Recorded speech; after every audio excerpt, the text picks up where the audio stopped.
राधे कृष्णा। जय बोलो गंगा मैया की जय। जय बोलो आज की आनंद की जय। जय बोलो आज की आशीर्वाद की जय। जय बोलो हिमालय पर्वतराज की जय। जय बोलो भारत माता की जय। हर हर गंगे जय माँ गंगे। गंगे शरणम। गंगा माता நான் அவகிட்ட கேட்டுட்டே இருந்தேன். எனக்கு புராண விஷயங்களில் உன்னை பற்றி சொல்லக்கூடிய விஷயங்கள்லாம் ஸ்லோகங்களோட தெரியணும். புராணங்களில் சொல்லப்படுகின்ற இடங்களெல்லாம் நான் பார்க்கணும். எனக்கு அந்த அனுகிரகம் பண்ணுன்னு அவளிட கேட்டேன். கேட்டதுலேயும் அவள் வர்ஷிச்சுட்டே இருக்க அனுகிரகத்தை. ஸ்கந்த புராணம், பாகவத புராணம்,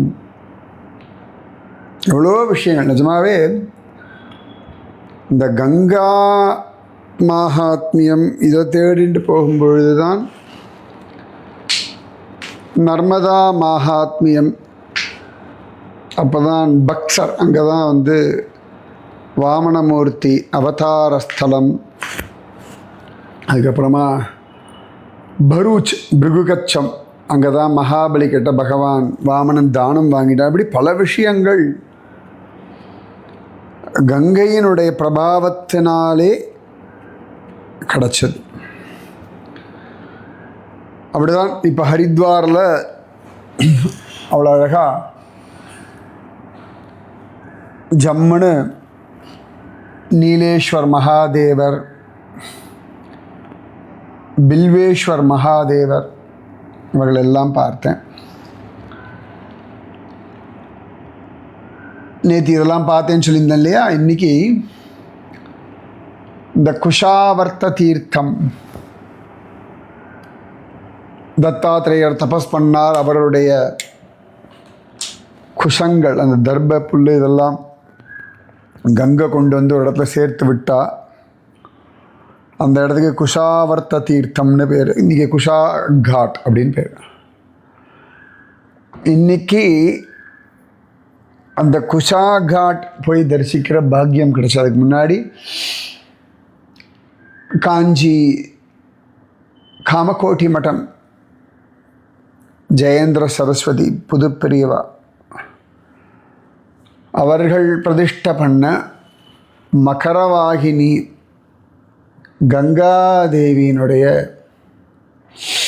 அழகான சன்னிதானம் தரிசிக்கிற பாக்கியம். ஜம்முன்னு உட்காந்துருக்கா கங்காதேவி. முதல்ல மேலே உட்காந்துருக்கா. 4 திருக்கைகள், அதில் ஒரு கையில் கலசம், ஒரு கையில் புஷ்பம், தாமரை, நீலோத்பலம் மாதிரி. வலது கை இடது கை அபய வரத ஹஸ்தமாக வச்சுண்டு ரொம்ப ஆச்சரியமாக பிர்லா காட், அங்கே தான் இந்த தேவியினுடைய கோயில் ஆன் த ரோடு இருக்குது. அழகாக அவளை தரிசனம் பண்ணிவிட்டு அப்படியே காலார நடந்து, சரி கூட்டம். அது பானு சப்தமி வேறையா, அத்தனை கூட்டம் கங்கையில். அந்த பானு சப்தமியில் அது சனி ஞாயிறுனாலே ஹரித்வாரில் கூட்டம் உண்டு. நிறைய பேர் ஹரித்வாரத்துக்கு வருகிறார்கள். எல்லாருக்கும் அவ்வளோ நம்பிக்கை. சாதாரண ஜனங்கள்லேருந்து எவ்வளோ பேர். இந்த ஹரித்வாரம் அப்படி இழுக்கிறது ஜனங்களை. அத்தனை தானங்கள். நேற்று கூட நாங்கள் அப்படியே நடந்து போயிட்டுருக்கோம். வாங்கிக்கோங்க பிரசாதம் வாங்கிக்கோங்க. நான் சொன்னேன் இல்லை பரவாயில்ல, இல்லை வாங்கிக்கோங்க. என்னென்னா பார்த்தா சமோசாவும் சாயும் பிரசாதம். யாரோ ஒருத்தர் அன்னதானம் மாதிரி பண்ணுறார். ஏன்னா இந்த ஹரித்வாரத்தில் அன்னதானம், கோதானம் இதெல்லாம் ரொம்ப விசேஷமாக ஸ்கந்த புராணத்தில் சொல்லப்பட்டிருக்கு. அதெல்லாம் இன்னும் சொல்லலை நான் உங்களுக்கு. நான் முக்கியமான சில விஷயங்கள் பில்வேஸ்வர் இவெல்லாம் தான் சொன்னேன். இதெல்லாம் தாண்டி நாங்கள் இப்படியே நடந்து போகும்பொழுது தான் இந்த குஷாவர்த்த தீர்த்தம், குஷா காட், அங்கே அழகாக பழைய ஒரு தத்தாத்திரேயருடைய கோவில். அந்த கரையில் அவ்வளவு பேர் பித்ரு தர்ப்பணம் பண்ணிட்டு, அவ்வளோ பேர், அப்பா அவாவா பித்ரு தர்ப்பணம் பண்ணி வைக்கிற அவ்வளோ பேர் அங்கே பித்ரு தர்ப்பணம் பண்ணுறா. அங்கே பித்ரு தர்ப்பணம் பண்ணுற விசேஷம்னு ஸ்கந்த புராணத்தில் காண கிடைக்க. ஏற்கனவே நான் சொன்னேன் தத்தாத்திரேயர் எப்படி அனுகிரகம் பண்ணியிருக்கார் அந்த இடத்துக்குன்னு. அந்த குஷாவர்த்த தீர்த்தம் பார்த்துட்டு அதை தாண்டி அப்படி நடந்து போனால் ஹர்கி பௌடி, அங்கே இருக்கக்கூடிய கங்காதேவி கோவில்லாம் தரிசனம் பண்ணிவிட்டு அந்த ஹர்கி பௌடியை கொஞ்ச நேரம் அப்படி பார்த்துட்டேன். அதுதான் பிரம்மகுண்டம் அப்படின்னு காண கிடைக்கிறது. இதெல்லாம் ரிலாக்ஸாக எத்தனையோ தடவை ஹரித்வாரம் போயிருக்கேன். ஆனால் இந்த வாட்டி இதெல்லாம் பார்ப்பதற்கான ஒரு பாக்கியத்தை கங்கா மையா கொடுத்தா. அந்த ஆசீர்வாதம் அப்படியே உங்களுக்கும், உங்கள் குடும்பத்திற்கும், உங்கள் மூதாதையருக்கும், உங்கள் வருங்காலத்திற்கும், சந்ததிக்கும். இப்படி பார்த்துட்டு இப்படி நடந்து வந்தேன். அந்த காலத்திலிருந்தே இந்த இடத்துல கூட்டம் உண்டு ஹரித்வாரத்தில். புராணங்கள், இதிகாசங்கள், அவ்வளோ பேருடைய வைபவம் இந்த கங்கையில் இருக்கு. ஹரித்வாரத்தில் அவ்வளோ பேர் தபஸ் பண்ணியிருக்கார்கள் அப்படின்னு காண கிடைக்கிறது. அத்தனை அழகான ஹரித்வாரம். நம்ம அப்படியே அதை தாண்டி இந்த ஆசீர்வாதம் அப்படியே நம்ம திரும்பியும் ரிஷிகேஷ் போயிடுவோம். நான் அந்த வைபவத்தை இப்போ சொல்லின்னு இருக்கேன். ரிஷிகேஷில் அந்த குப்ஜாம்பிரக க்ஷேத்திரம், அந்த இடத்தினுடைய வைபவத்தை வர்ணிக்கும் பொழுதுதான் மாயா தீர்த்தம் அப்படின்ற ஒரு விஷயத்தை ஸ்கந்தன் வர்ணிக்கிறான். அங்கே தான் சோமசர்மான்ற ஒருத்தன் தபஸ் பண்ண, அவனுக்கு பகவான் காட்சி கொடுக்குறார். என்ன வேணும் எல்லாம் அவன் கேட்க,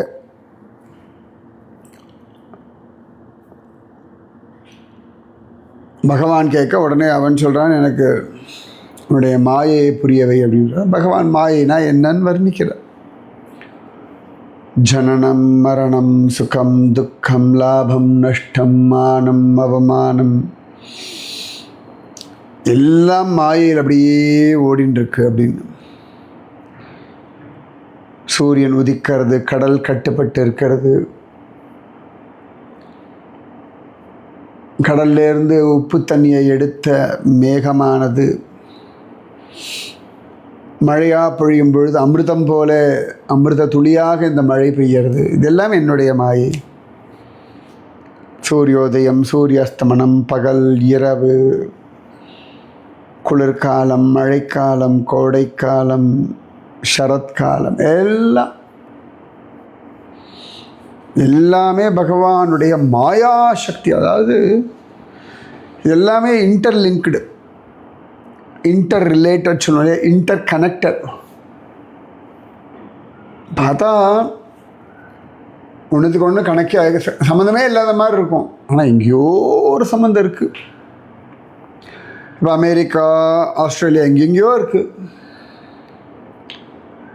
ஆனால் எல்லாமே பூமியில் தான் இருக்குது. ஆஸ்திரேலியாலாம் கடலுக்கு நடுவில் இருக்குது. இந்தியாவோட 3 பக்கம் கடல். ஆனாலும் there is a கனெக்ஷன். எல்லாத்துக்குள்ளேயும் ஒரு கனெக்ஷன் இருக்குது. எல்லாத்துக்கும் எல்லாத்தோடையும் ஒரு சூத்ரே மணிகனா இவன் பகவான் கீதையில் சொல்ல மாதிரி ஒரு there is a link. இப்போ நான் இங்கே உட்காந்து பார்க்குறேன், நான் வீடியோ எடுக்கிறேன், போடுறேன், நீங்கள் எங்கேயோ உட்காந்து பார்க்கல, உங்களுக்கு அந்த ஆசீர்வாதம் கிடைக்கல. there is a connection, right? நான் மொபைலில் வீடியோ எடுக்கிறேன், இன்டர்நெட்டில் போடுறேன், கனெக்ஷன் இருக்கே உங்களுக்கும் எனக்கும். இப்போ நான் யாத்திரை போகும்போது எல்லோரும் கூட வரதில்லை, யாரோ சில பேர் ஒரு வெரைட்டி சமயத்தில் நானே தனியாக அலைவேன். பட் ஸ்டில் உங்களுக்காகவும் பிரார்த்திக்கும்படியான ஒரு புத்தியை சுவாமி கொடுத்துருக்கான், ரைட்? ஸோ எல்லாமே இன்டர் கனெக்டட் இந்த உலகத்தில். இந்த பட்டர்ஃப்ளை எஃபெக்ட்லாம் சொல்லுவாள். இங்கேயோ ஒரு பட்டர்ஃப்ளை சிறகடித்து பறக்கிறதுக்கும் வேறு ஏதோ இடத்துல நடக்கக்கூடிய விஷயத்துக்கும் சம்மந்தம் உண்டுவா. நம்ம அதை புரிஞ்சுக்கணும். அந்த காலத்துலலாம் சொல்லுவாள், மூங்கில் நன்னா பூத்துருத்தா அப்போ இந்த வாட்டி அறுவடை குறைச்சல் அப்படின்வா. என்னடான்னா மூங்கில் பூத்தா எலிகள் நிறைய பெருகும், எலிகள் நிறைய பெருகினா பயிர்கள் நாசமாகும், ஸோ மகசூல் கம்மியாகும். அந்த மாதிரி இப்போ நாங்கள்லாம் சொல்லுவோம், இன்றைக்கும் இந்த ஈசல் பூச்சி வரும்,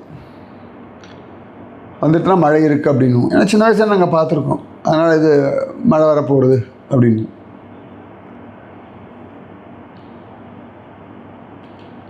அந்த வயசானவாள்லாம் இன்னும் சில விஷயங்களை பார்த்து சொல்லுவாள்.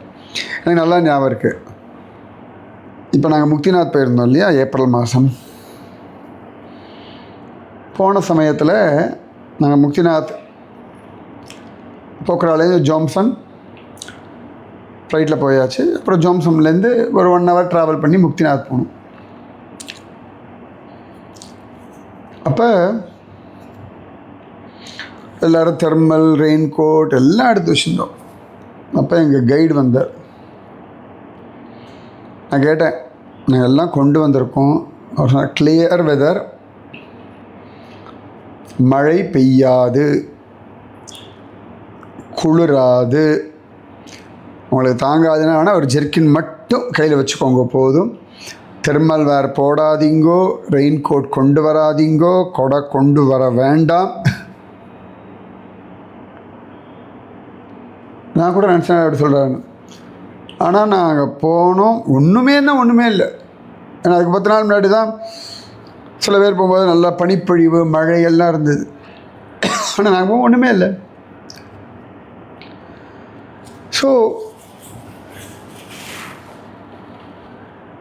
அவரோட அனுபவம் அது கரெக்ட். அந்த மாதிரி எல்லாம் அழகாக இன்டர்லிங்க்டு, ஒன்றோட ஒன்று கனெக்டட். ஸோ மாயைன்றது பகவானுடைய அற்புதமான ஒரு சக்தி. ஒரு ஆணும் பெண்ணும் தாம்பத்தியம் அனுபவிக்கிறார், அவள் சந்தோஷமாக இருக்கா. ஆனால் அதில் அடுத்த ஜீவன் உற்பத்தி ஆகிறது இல்லையா, அதுவும் ஒரு மாயா ரகசியம். மரணம்னு எல்லாருக்கும் தெரியறது, இனிமேல் அதில் ஒன்றும் இல்லை, த பாடி won't மூவ் அப்படின்னு. மரணம் அடைஞ்சுட்டார்னு டாக்டர்களால் சொல்ல முடியறது. ஆனால் இந்த உடலிலிருந்து கிளம்பின அந்த உயிரானது எங்கே போச்சு, அது என்ன விதமாக இருந்ததுன்னு டாக்டர்ஸ் காண்ட் எக்ஸ்பிளைன், ரைட்? இதான் மாயை. பகவான் எல்லாம் சொல்கிறான். பட் ஆனால் பகவான்கிட்ட அவன் கேட்குறான், எனக்கு மாயை தான் பார்க்கணும்னு. பகவான் வேறு வரமெல்லாம் தரேன்றார், எனக்கு வேண்டாம், எனக்கு மாயைன்னா எனக்கு புரிய வை, நான் தெரிஞ்சுக்கணுன்றான். சோம சர்மா உவாச்ச ந காங்க்ஷே பகவன் விஷ்ணு வரமன்யத் ததா மகத் மாயாம் தர்ஷயமே ஸ்வீயாம் யதி தப்தம் மயா தப்ப, எனக்கு மாயை தர்சனம் பண்ணி வை அப்படின்றான். ஸ்கந்த உவாச்ச வாரம் வாரம் மகாபாக முனினா சோமசர்மணா யாச்சிதோபி ரமாகாந்தோ ந ததௌ தத்வரம் திஜ. அவன் திரும்ப திரும்ப கேட்குறான், ஆனாலும் பகவான் அவனுக்கு அந்த வரத்தை கொடுக்கல.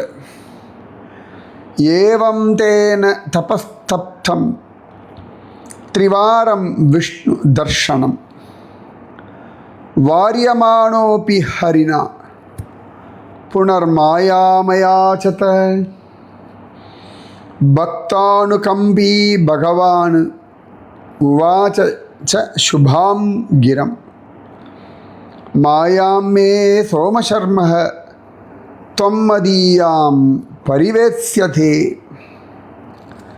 அவன் திரும்ப திரும்ப கேட்டானா பகவான் முதல்ல கொடுக்கல. அப்புறம் சரி நீ கேட்டதுனால உனக்கு அந்த மாயையே நிற்பார் அப்படின்னு சொல்லிட்டு பகவான் ஆசீர்வாதம் பண்ணுறார். இத்யுக்த்வாந்தர்ததே விஷ்ணு தஸ்மின் க்ஷேத்ரே சுபாவஹே சோமசர்மாபி கங்காயாம் யயௌ ஸ்நாதும் த்விஜோத்தம. சொல்லிட்டு பகவான் அங்கேயே அப்படி மறைஞ்சு போயிட்டான். அப்போ இந்த சோமசர்மா சரி கங்கையில் போய் தீர்த்தமாடலாம் அப்படின்னு வரான். ஸோ இந்த ரிஷிகேஷ் நாராயணன் கோவில் அந்த இடம்லாம் இன்றைக்கி பார்த்தா நல்ல மார்க்கெட் ஏரியாவாயாச்சு. அதெல்லாம் தான் இந்த ஏரியா. ஸோ இங்கே தான் சோமசர்மா தபஸ் பண்ணிகிட்டு இருந்தான். இன்றைக்கி பார்த்தோன்னா ஃபுல் அண்ட் ஃபுல் கடைகள். ஒரு காலத்தில் ஆசிரமம் இருந்திருக்கலாம், இப்போ கூட சில ஆசிரமம்லாம் இருக்காங்க. ஆனால் ப்ராப்பர் மார்க்கெட் ஏரியா இன்றைக்கி இந்த ரிஷிகேஷில் தான். சோமசர்மா கங்கையில் குளிக்க போகிறான். திருத்வா குண்டீம் திரிதண்டம் ச தௌதமாசனமேவ ச கமண்டலும் புஸ்தகம் ச சோமசர்மா சரித்தடே. அவன் கையில் எப்பயும் ஒரு சொம்பு இருக்கும், அப்புறமா தண்டம் கையில் கம்பு வச்சுருப்பான், அப்புறமா உட்கார ஆசனம், கையில் கமண்டலம் புஸ்தகம்லாம் வச்சுருப்பார் இல்லையா. இது எல்லாம் அப்படி அந்த கரையில் சோமசர்மா வச்சான். வச்சுட்டு தாவத்ருதோ மகாஸ்யேன கச்சபேன மகாமுனே. இவன் சரின்னு சொல்லிட்டு அழகாக அந்த கங்கையில் இடுப்பளவு தண்ணி தான் இருந்தது. நாபி மாத்திரத்தை இடுப்பளவு தான் தண்ணி இருந்தது. அப்படி அழகாக அதில் முங்கி குளிக்கணும். இப்போ திடீர்னு பார்த்தா ஒரு பெரிய ஆமை வந்தது அங்கே. நிகீர்ணச்சர்விதச்சைவ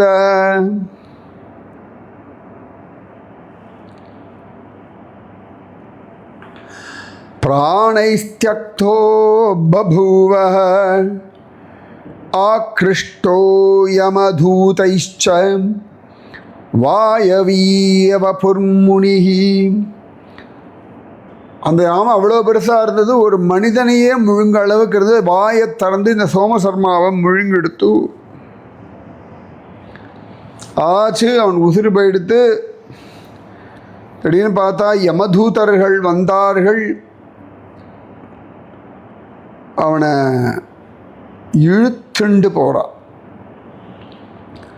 மாயா நரகசாமக்ரீம் ததர்ஷ சமஹாதபாஹம் கிரகச்சைஹி பாட்யமானாம்ச்ச க்வதமானாம்ச்ச சர்வதஹ. பார்த்தா நரகலோகத்துக்கு அழிச்சுன்னு போகிறா. ஒவ்வொருத்தரும் ஒவ்வொரு விதமாக கஷ்டப்படுறா.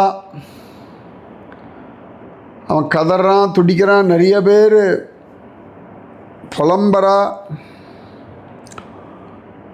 செம்பினால் என்ற பாவையை பாவி தழுவென மொழிவதற்கு அஞ்சி அப்படின்னு திருமங்கமன் சொல்வார். அநியாயத்துக்கு நான் பாட்டுக்கு பெண் பித்தனா அலைஞ்சுட்டு இருந்தேன். இந்த பொம்பளைகளை தானே ஆசைப்படுறா. இந்தா என்ன சக்கச்சவேன்னு ஒரு பொம்பளையை தரேன், அனுபவிச்சுக்கோ அப்படின்னு சொல்லி நரகத்தில் கொடுப்பாளாம். அதை கட்டி பிடிச்சிக்கோ அப்படின்னு வாழலாம். கட்டி பிடிச்சிருந்தா கொதிக்கும், உடம்பெல்லாம் எரியும். ஏன்னா அது செம்பு இருக்கு இல்லையா, காப்பர்னால் பண்ண ஒரு ஃபீமேல் ரூபம். அதை நல்லா பழுக்க காய்ச்சி வச்சுருப்பாள். அவ்வளோ அழகாக பண்ணி வச்சுருப்பாளாம். இப்போல்லாம் துணி கடையில் இந்த பொம்மைகள்லாம் இருக்கும்ல, எவ்வளோ அழகாக இருக்கும். கோவிலில் தூண்களில் கல்லாலான சிற்பங்கள்லாம் எவ்வளோ அழகாக இருக்கும். அந்த மாதிரி ரொம்ப ரொம்ப அழகாக கட்டிப்பிடிச்ச பிறகு தான் தெரியறது அது செப்பு பாவை பழுக்க காய்ச்சி வச்சுருக்காங்க. அவ்வளோ ரியலாக இருக்கான். ஐயோ ஐயோ ஐயோ ஐயோன்னு கத்துவாளாம். இதுக்கு தானே எவ்வளோ அக்கிரமம் பண்ணி தொலைச்சா அனுபவி அப்படின்னு திருமங்கமன்னன் சொல்ல, செம்பினால் இயன்ற பாவையை பாவி தழுவு என மொழிவதற்கு அஞ்சி, அதனால பயந்து அவங்க திருவடியில் விழுந்தே ரங்கா காப்பாத்துன்றான். இந்த மாதிரி நரகலோகத்தில் எல்லாத்தையும் அவன் பார்க்குறான். கும்பி பாக்கம் மந்ததா மிஸ்ரம் நிறைய உண்டு நரகலோகங்கள். கருட புராணத்தில் விஸ்தாரமாக வர்ணிக்க இங்கே வர்ணிக்கிறான். அத்தனை நான் பெருசாக உங்களுக்கு வர்ணிக்கலை. ஏன்னா நீங்கள் தான் சத்சங்கம் கேட்குறல, குரு கிருப்பை இருக்கு. அதனால் உங்களுக்கு அந்த நரகலோக விஷயங்கள்லாம் ஒன்று பெருசாக தெரிஞ்சுக்கணும் அவசியம் இல்லை. எல்லாத்தையும் பார்க்குறான். இந்த சோமசர்மா நடுங்கிறான். என்ன ஏதுன்னு புரியலை. அவனையும் போட்டு படுத்து எடுக்கிறான். அப்படி அவன் நரகலோகத்து வழியாக அப்படி அவன் அழிச்சுட்டு போகிறான். நரகத்தை பார்க்குறான். இவனுக்கு பெருசாக ஒன்றும் பிரச்சனை வரல, ஆனாலும் பார்க்குறான். அடுத்து அங்கேருந்து அவனை வேறு இடத்துக்கு அழிச்சுட்டு போகிறான். எந்த இடம்னு நாளைக்கு சொல்கிறேன். ராதே கிருஷ்ணா. हर हर गंगे जयमा गंगे गंगे शरणम. जय बोल हिमालय पर्वतराज की जय. जय बोल आज की आनंद की जय. जय बोलो आज की आनंद की जय. जय बोलो आज की आनंद की जय. तल्लाड़ी 3 வாட்டி வந்திருக்கு இன்னைக்கு. ஆனந்தம் நிறையா இருக்கட்டும் உங்களுக்கும். जय बोलो आज की आशीर्वाद की जय. राधे कृष्णा. जय बोलो भारत माता की जय. राधे कृष्णा.